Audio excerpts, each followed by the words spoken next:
So marketing, like every other profession, has its ethical issues.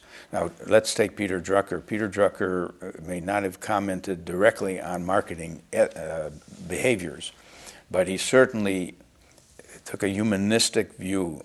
He thought marketing was good, but he had maybe the elevated view of marketing, that it's about service. It's about meeting needs. I mean, there's even a movement of certain leaders who are called servant leaders. That leadership is a matter of serving the followers, not just having them follow me, the leader. So marketing people can feel good about it, especially when they are innovative too, when they find ways to create more for less. I mean, or they get people who used to have an ice box and convince them to have a refrigerator. The woman has to work much less, and they don't have to carry big. So we could justify marketing's contribution by saying marketing at its best increases the standard of living. It raises the life possibilities, the material possibilities of living well. But there are other things going on which are not so good. Peter Drucker was really the first real marketer. He saw early in the 50s that the question that every company should ask is, what is your purpose? And his answer was not to make money. In fact, he said that gets in the way of doing the right things. The purpose is to create a customer. And he went on to say, but we better understand what is value to a customer. Not just you're not going to create a customer unless you understand you're supposed to deliver value. But you can't define what value is. You've got to understand the customer enough to create what he or she will see as value.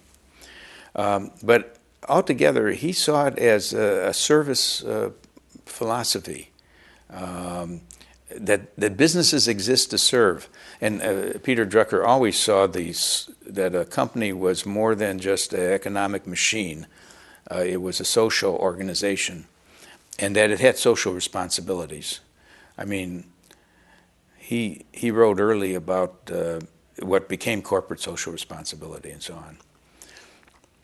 Incidentally, some other thought about what he did. No, we'll skip it. Yes, I think the business courses and programs of major schools have to be re-examined. First of all, they're based on isolating each function. Mm-hmm. I teach marketing, someone else teaches finance, and that's not the real world. In fact, the real problems come at the intersection of the two functions or the three functions and so on. Also, we got to increase the international thinking of students, because it's not being trained just to work for a company in your country, to sell its product only to your country. So we need strong internationalization of our students. They should know that people think different, and if their company that they will eventually work at is going to also expand geographically, we want our students to get acculturated into different cultures, especially Chinese, Indian, and so on, because that's where the growth markets are going to be, or Brazil, or Russia, and so on and so forth.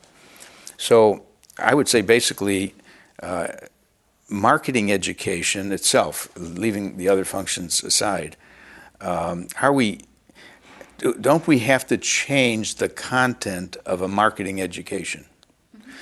Because much of it was spent teaching them how to do advertising, public relations, sales promotion, trade promotion, and all that, campaigns. Maybe there's something more basic about that. Maybe we should teach more about how do you build customer intimacy? Mm-hmm. How do you get to understand how people really buy, what the unconscious processes, not to manipulate them. Of course, the problem is people worry that if we put electrodes and I see what part of your brain lights up, I can get you to buy something more by reaching the part of your brain that is stimulated. So I think these are questions that the marketing has to face in the new media age and in the new technological age. Yeah, we probably are. If you're saying, will the content of a marketing education change? Yes. Yes.